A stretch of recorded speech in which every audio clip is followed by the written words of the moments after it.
Hey everyone, coming up we're going to be talking about the brand new water theme park experience that Universal Orlando announced today, Volcano Bay. Talked about it before, but now we're actually going to talk about it more since it's officially announced. Plus, Rhino and I had a Raptor Encounter. Ooh. Yeah, I know, right? Curb your enthusiasm for that one. All that and more coming up just shortly, live from the Bob Varley studio. This is the Diz Unplugged Universal Edition.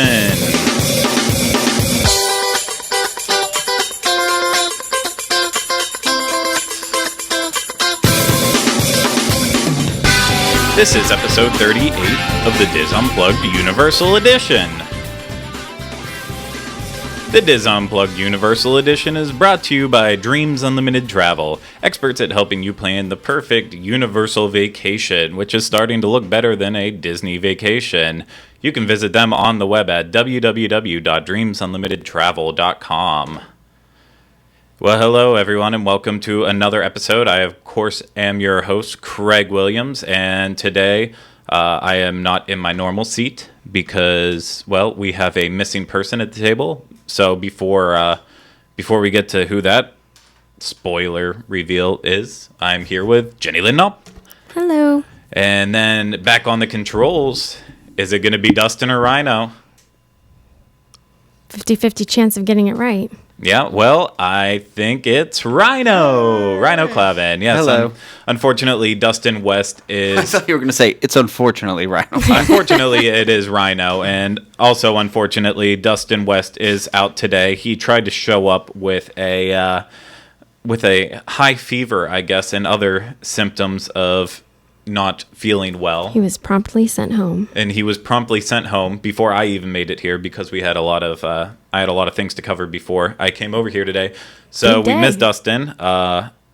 He will be hopefully alive and well for the next time that we do this. Yeah, fingers crossed. Fingers crossed, yes. But yep, feel better if you're at home watching Dustin or listening, and if you're not, then well, it's your loss because this is going to be an awesome episode. Yes.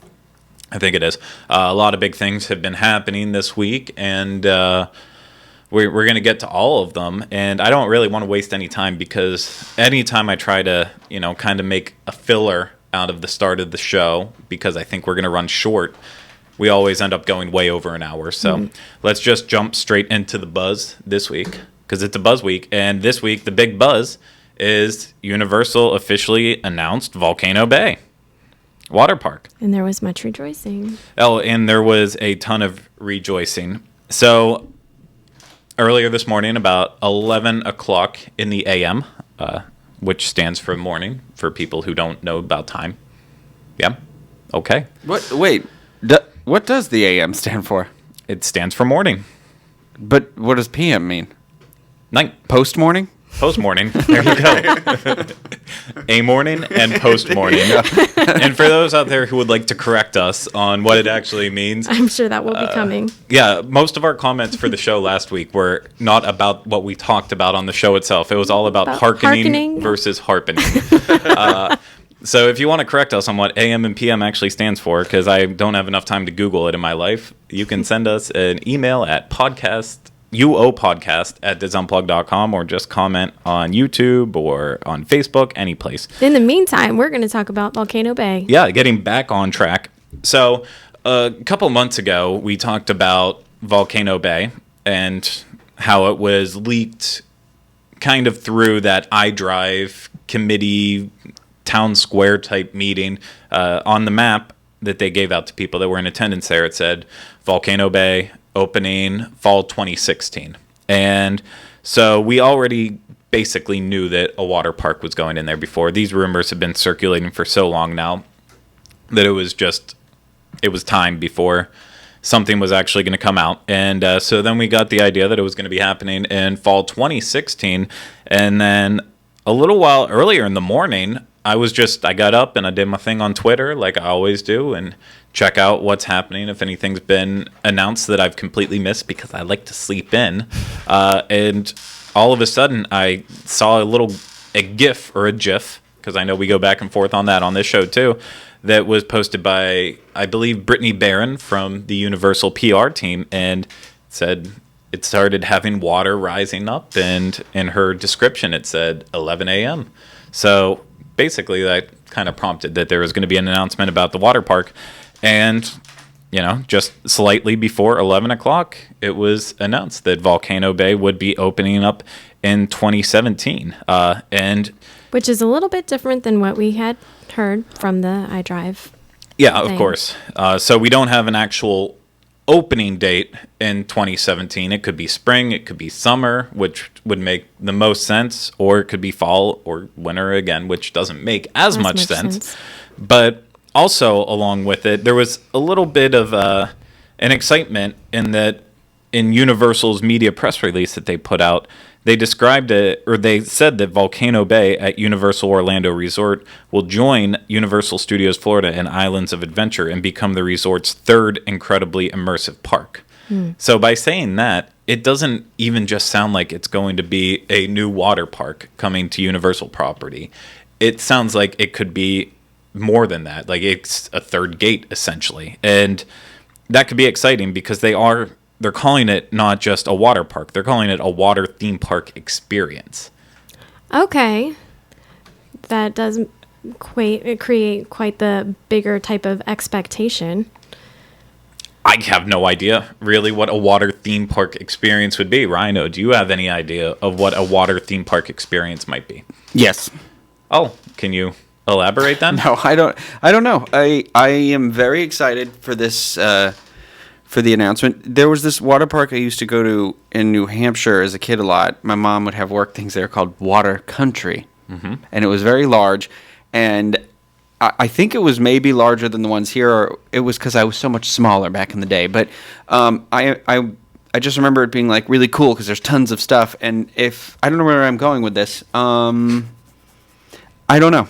I don't know what it is. I'm sorry. That was terrible. There is a lot of gray area in this matter, because I am going to read a lot from not only my news article on it that you can find at universal.wdwinfo.com, as well as the Universal press release, but I'm going to read more of what they say because they have more correct information, I like to believe. Not that mine's not.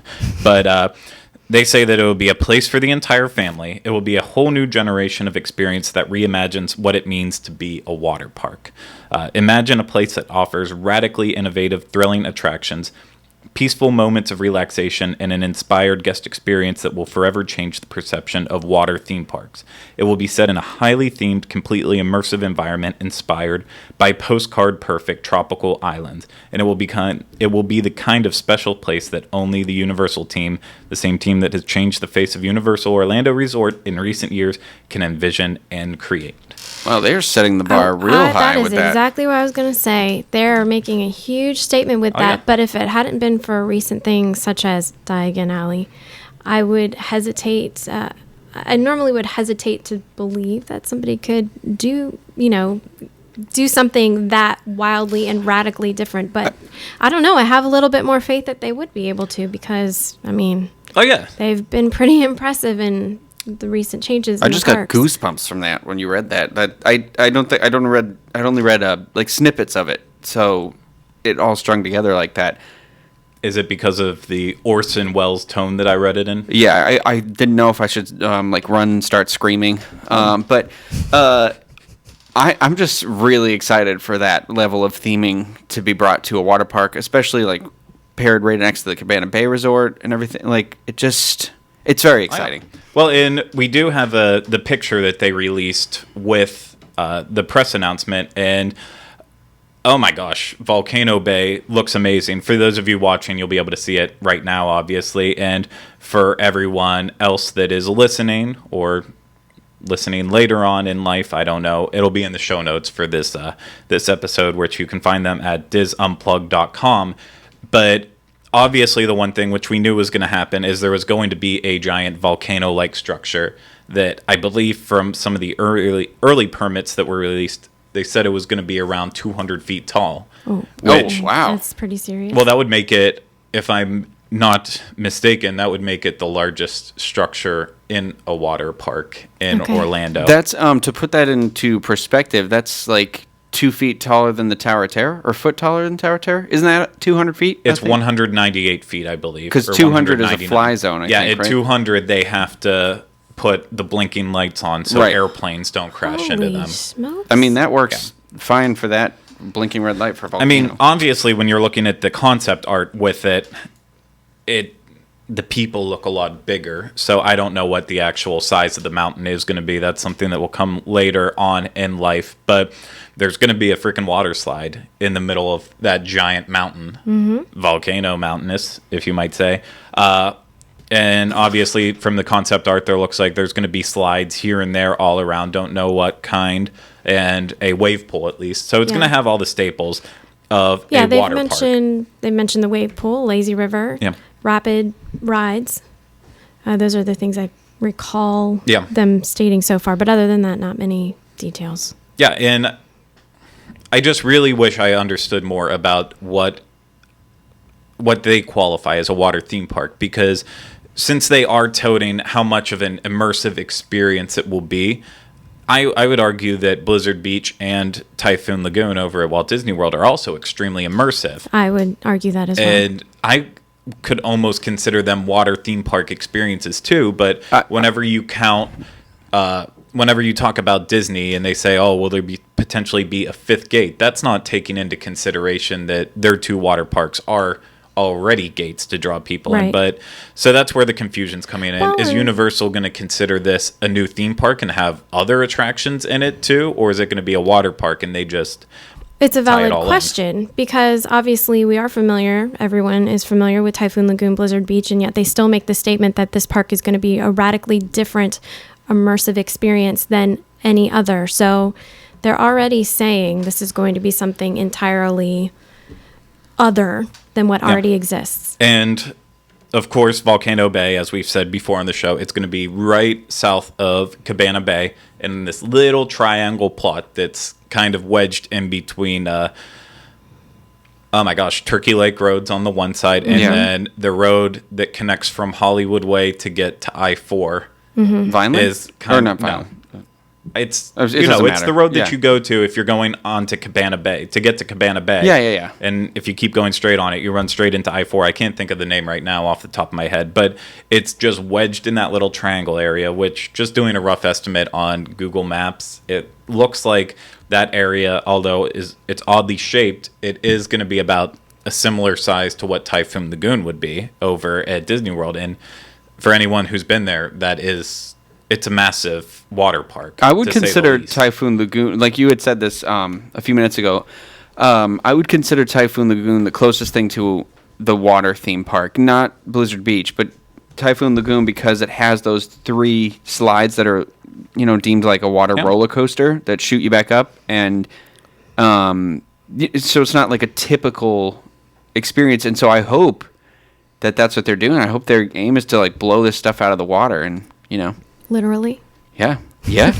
And I'm also very excited that now we will have a volcano to drive around. Think about it. When we're driving down the street to be like, oh, I'm going to go get food, there's a giant volcano now. Oh, yeah. I think that's cool. It's going to look beautiful. I mean, just looking at the concept art, it's going to have that that tiki vibe to it in places. And there's like the Easter Island style head and very South Pacific. And it gives it an elegant feel, actually, rather than a touristy, what you consider a touristy water park. Exactly. Feel. And it fits in so well with the 3 hotels that are going to be right around that area, because I look at that kind of tiki island culture going along with Cabana Bay, that late 50s, early 60s. That's when, going from the 40s into the 60s, tiki bars were popping up all over the place in California. So that attitude is definitely in that the Hawaiian time period. Shirt. Yeah. And then having right across the street from Volcano Bay will be Sapphire Falls, which has a Caribbean theme to it. And then also right next door to it, you have Royal Pacific, which really, this water park seems like it could almost be right in. You just said something that made me wonder, as far as, them talking about an immersive experience, maybe it will, venture out more in the sense of like, actually, water parks that we have here, they don't have like destination restaurants and things like that. Maybe that will start to play a part in all of this. Especially when you're talking about the tiki bars and stuff showing up. Maybe we'll start to see some kind of like really elegant dining experience along with this water park. Yeah. I hope it's included in our annual pass. I really do. That's another good question too. We don't know attractions. We don't know the details, what the cost will be, if it will be included into an annual pass. That might be something they put in their top level annual pass, because something they already offer with that top level pass is a night at Halloween Horror Nights. So that would be their premier one, and then preferred is right below, and then their power pass is the least one with the blackout dates. So it could very well be. I think it depends on what you're saying, how they categorize it. Yeah. Are they going to actually end up categorizing it as a third gate that's on equal level with Universal Studios and Islands of Adventure? If so, then I would think that it would be included in an annual pass, and we could probably expect to see a rise in the cost of that. Or if they are considering it not on level with that, then I would see it being just added to a top level annual pass as an option. Yeah. Just like with the Disney annual passes, you can get an annual pass that includes the water parks, but that's a pass you pay more for, and it's looked at as an option rather than the necessary 4 parks included annual pass go. Exactly. I'm excited to see how this blows up. I mean, lately it's been all experiences inside theme parks and new hotels popping up all around the Orlando area, and here we have a brand new park coming, which is just super exciting. And to put the math all together, since 2010, now I believe Tom Schroeder from PR at Universal tweeted about it this morning, 18 new experiences at Universal since 2010. Wow, yeah. 5 years. That's insane, that amount of stuff. Hogsmeade, Despicable Me, Minion Mayhem, Springfield, with The Simpsons, Diagon Alley, 8 brand new restaurants and stuff at City Walk, Cabana Bay, and then also coming up Skull Island and Sapphire Falls, and then 2017 Volcano Bay, which we saw on a sidebar here real quick. Yeah. You and I got the chance to see the Skull Island. Yeah, like the facade, the outside thing. Impressive. Yeah.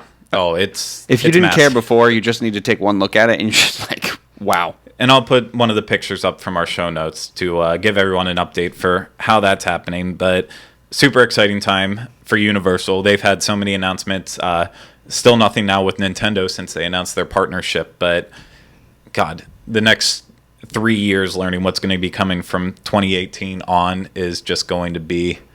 It's going to be wild. Hopefully another theme park's in there somewhere. But, I guess that's just... too high of expectations. So I guess we are done with our discussion on Volcano Bay, and we will move on to the next thing that's buzzing, and that's the Today Show. It's still relevant. I think. I haven't watched an episode in... It's still very I don't know popular. if I've ever watched a whole episode, period. I think I've watched it at some point in time. It's more for people who actually wake up in the morning. I couldn't tell you who's on that show. Is it Meredith Vieira still? Robin? No. Robin? Isn't Robin on the Today Show, or is that Good Morning America? Robin. I am not the person to be asking, because when I don't have to, I don't wake up in the morning. Georgie's GMA. What channel is Today Show on? NBC, right? Yeah. I'm sorry, that was a stupid question. And you take the prize for... George Stephanopoulos, or Snuffleupagus? I don't He's care. on that, isn't he? I don't know why he broke off into that tangent of who's actually on the Today Show, because frankly, I don't care. But for those who do care, starting tomorrow morning, and only for tomorrow morning, the Today Show will be taping live from City Walk. Kathy Lee is on the Today Show. Well, she does her thing after with Hoda, and they just drink wine and booze all day. That part I've watched before, because it's fun to watch train wrecks happening. Kind of like this show a lot of times. Anyways, Today's Show will be taping tomorrow morning. That would be Friday, May 29th at City Walk on the stage right down by the waters of City Walk, or at least that's where they're going to have the live performance that's happening there. But it's all to help kick off the 25th anniversary of Universal Studios Florida, which on another tangent this morning, Tom Schroeder, as we've already mentioned before, he posted a picture of the new banner that went up on the outside of Universal Studios Florida entrance. So during Mardi Gras, they'll have it say Mardi Gras. During Halloween Horror Nights, it'll say HHN. And then right now they have a nice 25th anniversary circle banner hanging right below the arches of the studio, which is a really nice touch. But yeah, we're in the 25th anniversary series with the concerts going on during the weekends right now. And of course on Saturday, May 30th, Pitbull will be taking the stage. Your favorite. So my absolute favorite. You can't get enough of Pitbull, especially those people from South Florida who have no taste at all. But he will unfortunately be performing as part of the Today Show, the taping on Friday morning. So the real question for people who are planning a trip immediately now tomorrow to Universal because they just found out about Pitbull, can they see him sing as part of the audience for the Today Show taping? Well, yes, they can. There's no RSVPing for this event tomorrow. Anyone who wants to go will just have to show up at City Walk, and they can be a part of the full taping. However, there are some catches. You can't arrive any later than 5:30 in the morning to be a part of the taping. And then also you can't leave until the end, which is at 10 a.m.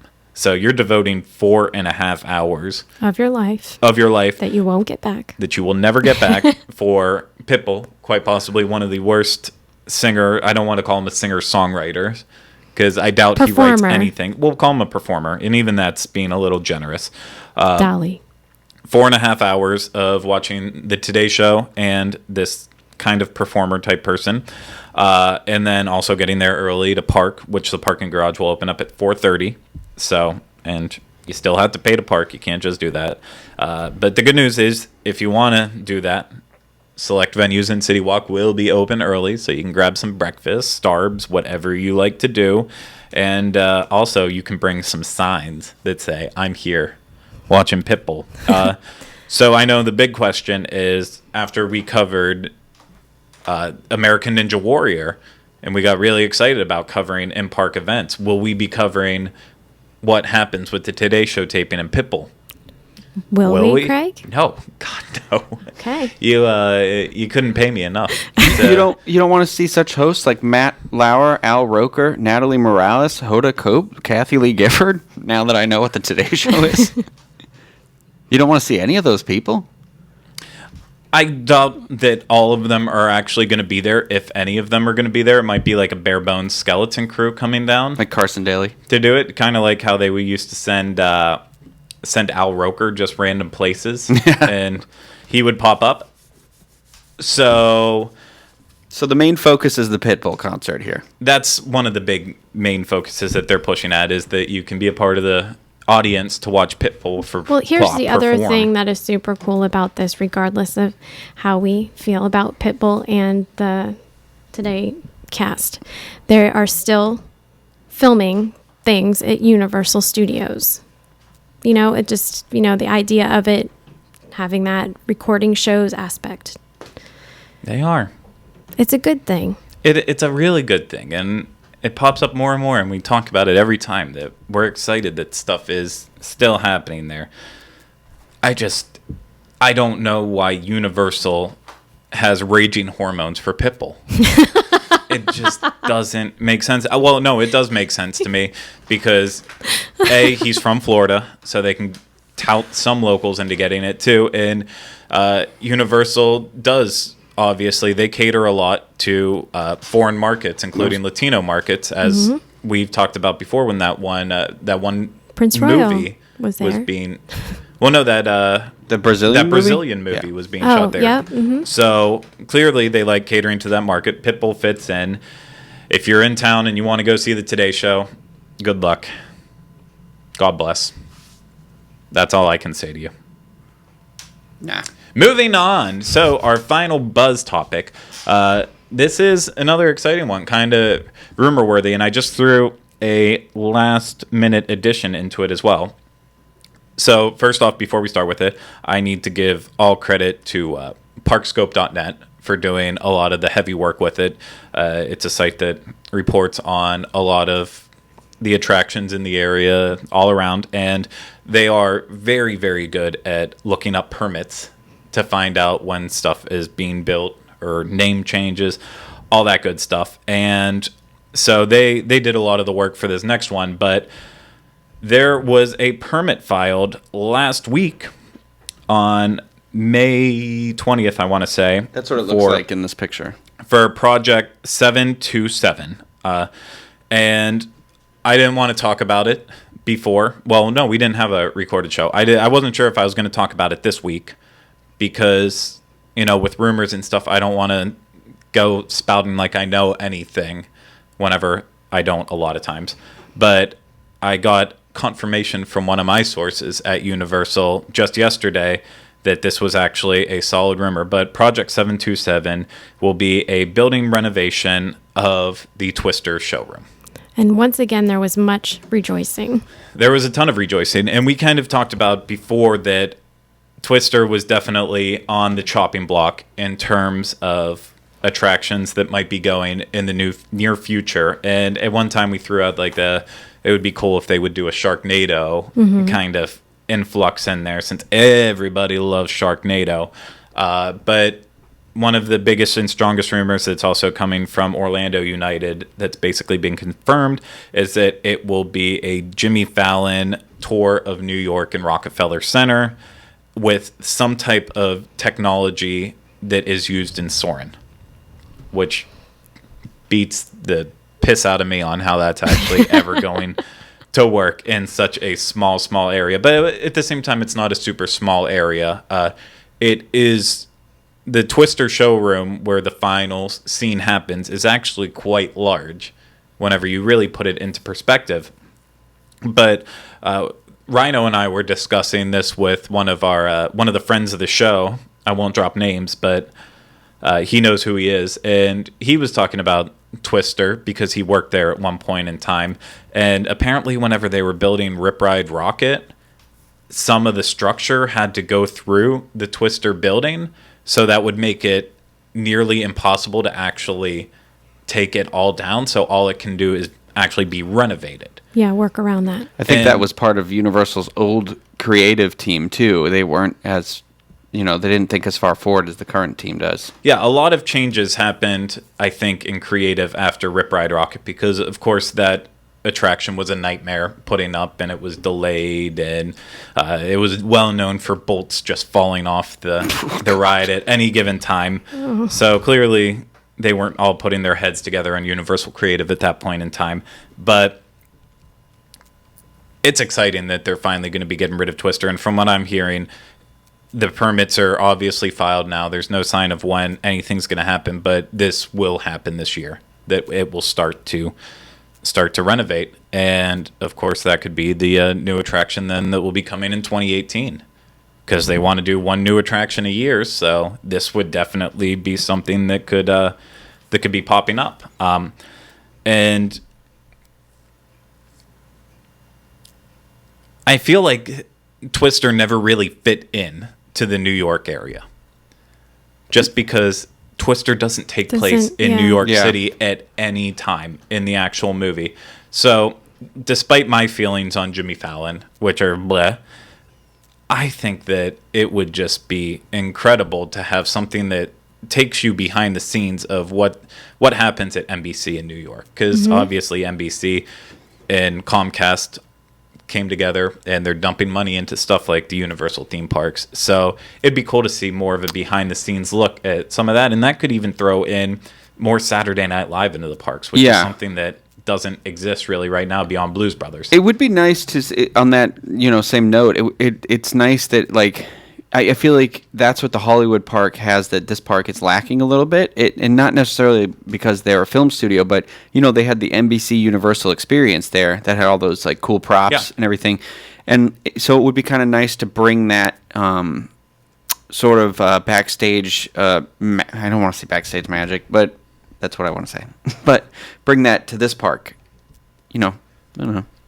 No, I would love to see something along those levels go into it, and I guess we'll find out more as the time comes, but whatever construction does happen, if there really is an interference with Rip Ride Rocket, it might not be as drastic as we want. But anything in there that isn't Twister is really good, unless it's Smurfs. It's just, it's the beginning of, you know what I mean? Like, I feel like in 5 more years, Universal Studios is going to be a completely different park than it was in, like, 2005 or something. I mean, obviously... But they were just doing this massive overhaul to make the statement, like, we are, we're here. We are here. Yeah, and we are worth being here. Yeah. And I think that's part of them just clearing out the rest of the past, Well, and kind of moving forward, but not completely off topic, 2 days ago, Parkscope also found a permit for Project 328 that says... Interior building renovations to Building 14 located in Universal Studios, Florida. Building 14 is the Lucy building. No. So, talking about museums and stuff, if a Jimmy Fallon Soarin' type attraction is going in the area where Twister is, and we talked about at one point in time hoping that there would be a museum ever going into Universal Studios, and said maybe it would be in the... that back section of Hollywood with the Gardens of Allah. Obviously, we still don't know what's actually happening back there. I'm sure it's hidden deep somewhere on the internet that someone's found, and I just haven't bothered looking it up yet. But if Lucy could be renovating, that could also be perfect space for another museum, because that's about all that can fit in there. And I know you haven't personally been in there. No, I definitely have to do it. It is easily the same size as the NBC Universal experience in Hollywood. And so if they were going to translate that museum experience over, it's in the Hollywood section of the park, it would make sense to do it there. Yeah. On that Garden of Allah note, I thought when they took the walls down, the walls are down, aren't they? In front of the... I just assumed it was just they were repainting back there. I didn't know there was still stuff happening back there. So is that still a thing? Like, stuff can happen at night. No, but I mean, like, I assumed, like, the wall came down and I was like, well, there goes all our hope of the museum or whatever. So I didn't know they were still transforming something back there. There's still walls up on the Kid Zone side. Oh, okay. So I don't know what's happening back there. I'm not a part of Universal Creative. If I was, I'd know a lot more. Someday. Someday, no. Actually, no day, maybe. So that is everything that is happening in the buzz. Encore. Brava. Yeah. Yay. But you know what that means. We're moving into our mid-show shuffle. There he goes. I told you he does it every time. I control the keys. You can't stop me now. We can't and we don't want to. But I just realized for those that are watching, they will be in the same boat for those who are listening, and that our mid-show shuffle this week is about the French fries at the Cowfish, and I completely forgot to take the pictures off my phone and have them ready for this show, so they will once again be in the show notes at disunplug.com, so you can see the picture of the new French fries. It's not overly exciting. It's not really exciting. Frankly, it's just a picture of French fries, but they are different French fries, as we reported during I find it exciting. It is exciting, and it's not exciting. It's a very minor thing, but as we talked about before when we reviewed Cowfish, all of our French fries consistently came out cold. It was not an accident. It was consistent all the way around. Many times we went to Cowfish, and many times our French fries came out cold. Rhino and I went on a separate occasion one evening with friends, and I specifically asked the waiter to please bring me my French fries while they were warm. I practically begged him, and he told me that it was a near impossibility simply because the French fries at that time were too thin, and so they didn't retain heat. The minute that they touched the very cold air of the restaurant, they cooled down, and it was almost impossible to have warm French fries. Hence, we come to the situation that we are about to talk about, correct? Yeah. So they finally replaced the fries. Found out about it on Twitter earlier in the week. I can't remember who posted it, so I'm sorry. I will give you credit if I can remember it one day. But they finally replaced the French fries. So now they went from those really tiny, skinny French fries that almost looked like McDonald's, but had just half the size. Yeah. Almost They were shoestring fries. Shoestring fries for little kids. Yeah. I will say, for people with smaller hands. Also carnies. I was gonna, it smelled like cabbage. And so now these French fries are more like, I would say, similar size to McDonald's in terms of thickness, except they still have like pieces of the potato on, so it gives it that idea of they're hand cut and all American. You can imagine some Paul Bunyan type looking person pressing them down in the back. Less processed. Yeah, but if anything, they're still bagged French fries. They just have skins on them now. But the big question is, do they retain their heat? They did. They came out warm. However, we also went and checked it out yesterday during lunchtime, a little bit after lunchtime, and so there was no one really in the restaurant, and we sat right at the bar because we didn't want to go into getting tables and all that junk. So they came out really quickly, and they were warm, and I think it probably took us about 10 minutes to get through them because we had other food there too. So essentially, they withheld their heat, but if they waited longer in the window and then got to us and we took a while to get to them, it might not. It was still tough, but they definitely are a step up from the crap that they used to serve there. So now, instead of it being nearly impossible to get your French fries warm, it's possible, but still there's a chance that it won't be, is what you're trying to say. Yeah. Okay. I mean, it all comes down to if they're busy and they can't get food out quickly, it's probably still going to come out cold, but that's true of any restaurant. I was just going to say, Yeah, that's you're nitpicking at this point. That's crazy. Not crazy, but that if they can't get French fries out on time, that's crazy. Get yourself together, please. Yeah. And they obviously have gotten themselves together in my past couple experiences there in terms of getting food out quickly, and everything's still warm or cold depending on how you ordered it. My sandwich was too hot to pick up. Hey, you can't argue with those results. Yeah. So the great French fry debacle of the Cowfish in 2015 has been resolved, cured, etc., etc. If you've been holding off on the Cowfish to wait and see if their French fries got any warmer, they have. Check it out now. It's a really good restaurant, in my opinion. I love it. I mean, I didn't mean to harp on them about their French fries, but it's one of my favorite dining experiences. But you have to be adventurous. Yeah. Come on, guys. Come on. Well, adventure is universal. I think that's on one of the billboards. God, we are just nailing it today. We do what we got to do. And that's going to do it for the Mid-Show Shuffle. And that's going to take us directly into our spotlight on the universe. And this week we are talking Velociraptors. I can't make the noise. I sound like a dolphin. Yeah, that was it's like a seal, not a dolphin. A dying seal, as it was being eaten by either a raptor or a shark. Yeah. I'll go with shark since raptors are extinct. Well, except for the ones that are at Universal or Orlando and Hollywood. Well, because they have them in Jurassic Park River Adventure at Hollywood too. Wow. But the ones we're talking about, of course, are at Islands of Adventure in the Jurassic Park section of the park. So if you were good at timing out things perfectly at Universal in the past, you may have experienced an attraction there that got you up close to a Triceratops. Mm-hmm.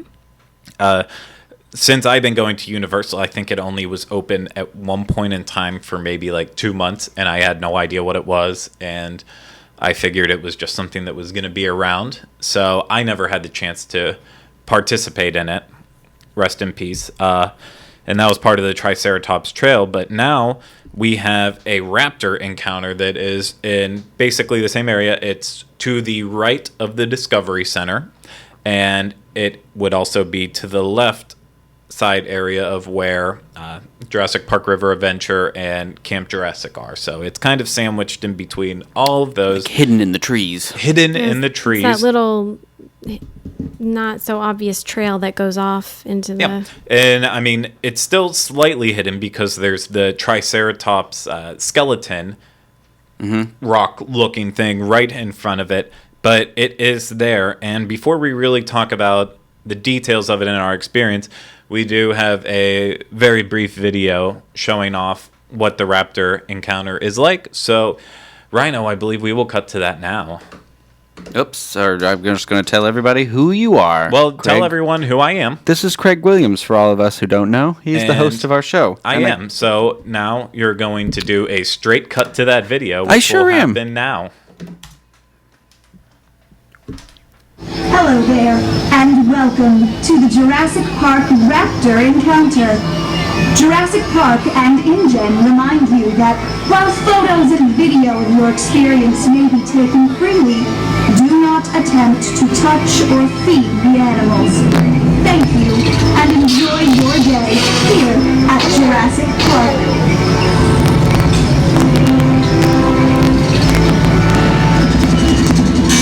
Paddock is now active. Species, Velociraptor. Perimeter fence line, active. Extreme caution.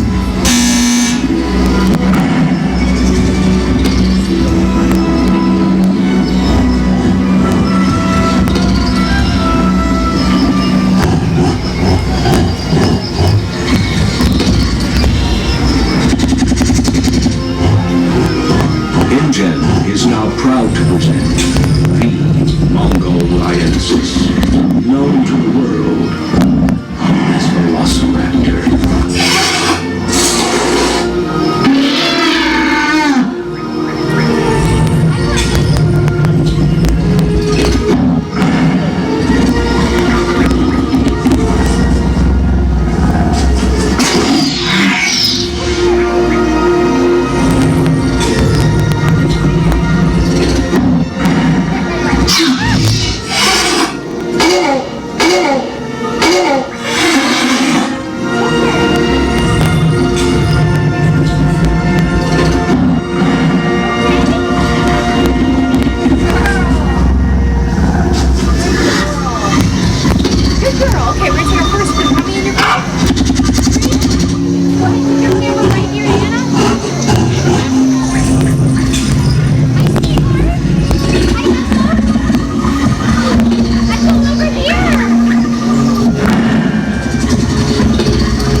Wow, that showed me doing really quick hand movements, but, well, sometimes it's necessary as That looks to produce while also You're just like you're the Swiss Army knife, Craig. Thank you very much. I really appreciate that. I try to do everything that I can. So, for those of you who are watching, obviously, you just saw a brief look at what you will see during the Raptor Encounter experience at Universal Orlando. And for those of you who are listening right now, you'll be able to, once again, find that on our show notes page, disunplug.com, as well as our YouTube channel, which is youtube.com/WDWinfo. And that's where you can find a lot more of our videos, including a lot of videos that are happening at Universal and Disney and Disneyland and all those cool places. So, should we get into the meat and potatoes of this? Yes. I think it's time. I like those things. You like those things? You like meat? You like potatoes? Okay. So the Raptor Encounter, we already talked about where it is. So we'll kind of go through the details of how the experience works. So the first part is the line is not super difficult to find, but it is at the same time. So they have a sign out front that says Raptor Encounter, and then you would think that would be the obvious place of where you're going to enter in, but the line actually isn't there. You have to kind of keep going around the trees. I guess if it's slow, you might be able to enter right in there, but otherwise you have to keep going around the forest, and then you'll eventually find Universal team members that will let you into the line.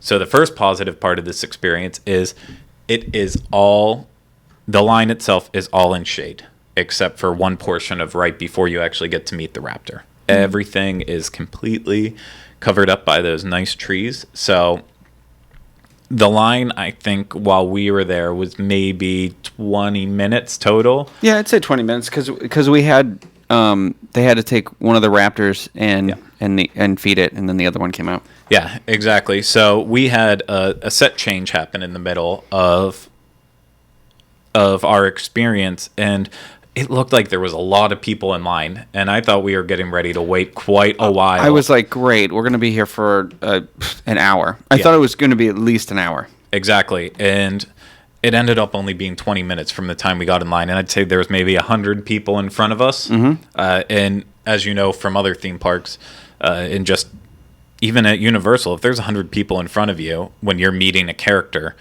that could be anywhere from a 10-minute wait up to a 2-hour wait, depending on who it is and what type of experience and interaction it is. So first off, the good news is if it looks like there's a long line, it might not actually be that long. You just have to wait and see, but you'll be in the shade for the most part, so enjoy it. You won't get sunburned. Well, on that shaded note too, what was really nice is it was broken into like 2 separate queues, so they were holding people back a little bit from the sunny queue, which I appreciated. I don't know if they were doing that on purpose because of that, or if it was because they knew there was a set change coming or something. But it was a nice touch, very nice. Yeah, exactly. And for me, I enjoy experiences like this, but I typically don't do them, especially if they're outside in the wide open sun. This was a really positive part for me that we could wait in the shade, and it was nice. I wanted to ask specifically about the experience. So this is, if we're going to categorize it, this is a meet and greet, or is it some type of educational experience where they take the opportunity to, explain dinosaurs and that's a great question. History? It is essentially a glorified photo opportunity. Okay, so it's sort of a meet and greet it photo exists opportunity. within Jurassic Park, so you have to go in with the mindset that you are at Jurassic Park and they are taking out a raptor for you to meet because it's in the Jurassic World mode right now. So it's the tamed Chris Pratt raptor. That was my next point. These are trained raptors. So this is an attraction in the sense that it's supposed to mimic the experience that you would have as an attraction in Jurassic Park. Yep. Yet it's also primarily a photo opportunity. It's a petting zoo. I mean, you're not allowed to touch it. You don't pet the Velociraptor. No, but the idea of a petting zoo. Okay. You know what I mean? Not really, Okay. but usually petting zoos, you get to go up and touch stuff. They won't let you touch I this wouldn't want to touch Velociraptor at all. So you get up to it, and there's 2 raptors that they have. As we found out, of course, both are females because in Jurassic Park, you can't have any males, but you can because life will find a way. What do you go out and you lift up the dinosaur skirt, or? It's just weird that you didn't cut to yourself, so it's just me sitting there with this weird look on my face. I thought I was going to say it faster. I apologize. That's fine. So there's 2 raptors, so that way, whenever they do a set change, it was probably only 5. I said SHET.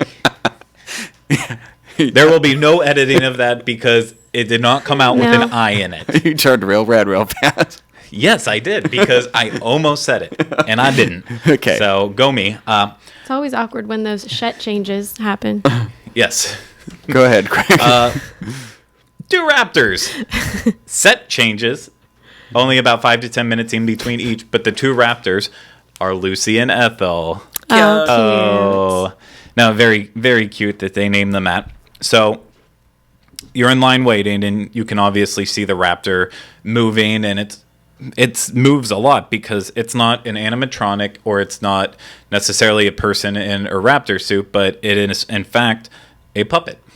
Very much so like some of the puppetry that's been used in American Werewolf in London during Halloween Horror Nights in this past year with the Alien versus Predator house, with the alien puppets. And then also, it's very similar to the puppets, not in a sense that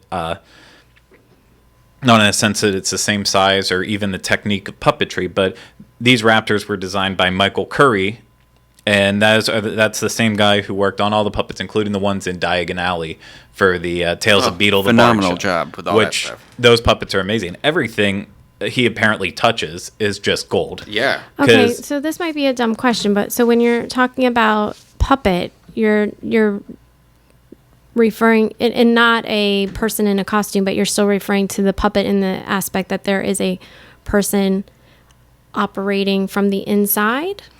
I would assume that this person is operating on the inside. So I like to think of it in the same terms as of how I watched the Jim Henson Creature Shop Challenge that they had on Sci-Fi a little while ago, where, when you think puppet, you think one person controlling, like classic Kermit the Frog style.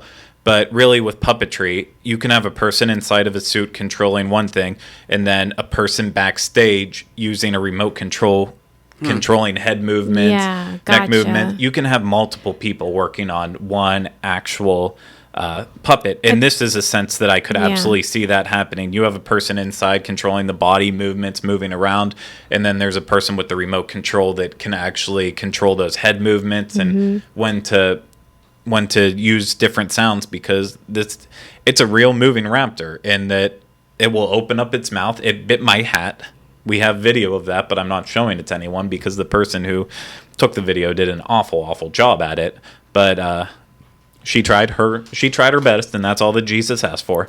I'm not the she, by the way. Yeah, you're not the she. It was just a random park goer, I will say. Not even that. It was a team member that just was mind-boggling. But anyways, it will come up and interact with you. So there has to be something that's interacting or that's using the mouth and making it move, and then also triggering different noises. So it is a very complex puppet. Just incredible.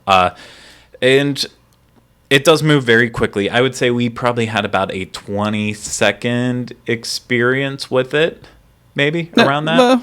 Maybe 20 to 30 seconds. Yeah, I was gonna say maybe a few longer, but I mean, it was a quality experience. Oh yeah. I'm sure you're gonna talk about it. I just want to say, like, the experience isn't just with the raptor too. It's with the team member. Like, it's a combined sort of experience. That's a good point. So they do have a team member there that is a raptor trainer, and she'll be the one that controls the line and, like, okay, you're next, and then so whenever they want to trigger some of these raptor movements, the raptor's just not doing its own thing. She'll be talking to them and like, no, don't bite them. Stay back, and kind of doing little cute things like that. So that will trigger different ways for the puppet master. She made a the puppeteer. It cues them. It cues the puppeteer. Thank you. She made an announcement to the line ahead of time that was. She said, like, they feed off of our emotions, so, like, not to be scared or nervous, or because then you'll make the raptor scared or nervous. So I thought it was just a really cool. They were phenomenally themed without being annoying about it too. It was a nice immersive experience in that whenever you're waiting there and you see that raptor coming out, and even once it's there, you genuinely feel like you're in a Jurassic Park environment, arguably for the first time, because otherwise, Jurassic Park, you have river adventure, and that kind of gives you that feeling. But this isn't just the glorified photo ops that they have where you stand in front of the vehicle from the wrong movie in front of a T-Rex from a different movie. That annoys me. Because I know that pisses you off all the time, Rhino. But it's not like you just stand in front and do your stupid reaction. This is a real moving experience, and it's something where you can hand your phone or your camera to a team member and they can take as many pictures as you want. They also have a Photo Connect person there. We gave her too much. We gave her a video camera and a phone, and so she was struggling on what to do, what not to do. So I'll give her a little more credit than that. But with this experience, I would almost argue, and we saw it happening a lot, if you have multiple phones in your group, maybe give one to the team member who's taking pictures, give her that. to take a little bit of a video with, so that way you get to see that whole experience happening, because the thing's moving, so you don't want to just capture that one still moment. But if you still want that experience of having that picture there, then you can take advantage of the Photo Connect person there, or just take a selfie. A lot of people were taking selfies without sticks. Without sticks, even just holding it back, and they were kind of encouraging it as well, and saying, "Oh no, it would be cooler if you kind of held the phone a little lower and shot up, so you makes it look scarier right. and stuff." So, I definitely recommend having them try to take some type of video, just so you get that better experience of it than just a photo. But I think what I really like about this, and I think this is also something that maybe sets Universal apart from Disney in a way. At Disney you have the very classic meet and greets, but as you're saying, it's everybody in a costume. This is at least the second experience that I can think of a quote unquote meet and greet type of experience, where you feel like you're not interacting with something in a costume. There's an actual operation of I don't know how to say it, operation of something in order to have this happen. The other one would be the Transformers. I've already expressed I really want to meet Bumblebee. That's not just a person in a costume. That's a little bit more of a complex type situation, and therefore it makes it a little bit more of an exciting and different type of experience. And I might be wrong, but I want to say that Michael Curry also designed the Transformers costumes too. Fantastic. I think he does essentially everything from if Disney needs puppets to if Universal needs them. He's just kind of the go-to person. I don't know if he's nationwide or if he's only in Florida. I was going to say, I wonder if he did the California stuff too. But yeah, I have no idea. But regardless, he does an excellent job in making this. And I don't typically go to photo experiences at all, unless I just happen to time it perfectly that I see a character right there and no one's waiting for it. I'll jump in. This is something that I will wait for. Not every time I'm at Universal, since I go multiple times a week, but anytime I'm there with someone new, this is something I think that I will actually make a point to take my children to the park just for this, because I think that they would lose their ever-loving minds. Yeah. And just be warned, it's happening every day right now, but the hours are not that long. It's starting up around 11 o'clock. And then it's only happening until mid to late afternoon. So I think I've heard anywhere between 3 and 4 or 5 o'clock is whenever it's ending. So don't go at park open expecting to see it, or right at park closed to try to be the last person and have to wait the least amount. You got to go right smack dab in the middle of the day if you want to be a part of it. But it is something that I highly recommend that everyone does at some point in time if they're there, especially if you're a Jurassic Park fan. And, and it sets up such an excitement for Jurassic World coming out in just a few short weeks now. That's fantastic. I just cannot wait. 2 weeks. 2 weeks. Oh my God, 2 weeks. Once again, just looking at me and you're rambling away in the background, but that's fine. And so, yeah, with that, that's our spotlight on the universe, the brand new Raptor Encounter experience at Universal. So before we go, just going to wrap up with a little bit of housekeeping. Mentioned it before, but for everyone who doesn't know yet, our Diagon Allen Disappalooza party. Diagon Allen? Yeah. That's Tim Allen's brother, Diagon Allen. Our Diagon Alley Disappalooza party in December is completely sold out. So if you're a part of that, we look forward to seeing you there. If you're not, we'll see you at the next one if it ever happens, which I'm sure it will, as well as all the group space on our 2016 Oasis of the Seas. Diz Podcast Cruise is also sold out, but you can still get space on the ship, and you can find out more information about that in our show notes, as well as dreamsunlimitedtravel.com.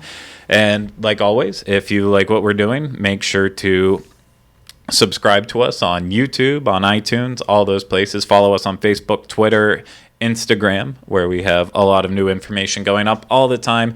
And also, while you're on all of those types of places, comment, like our videos.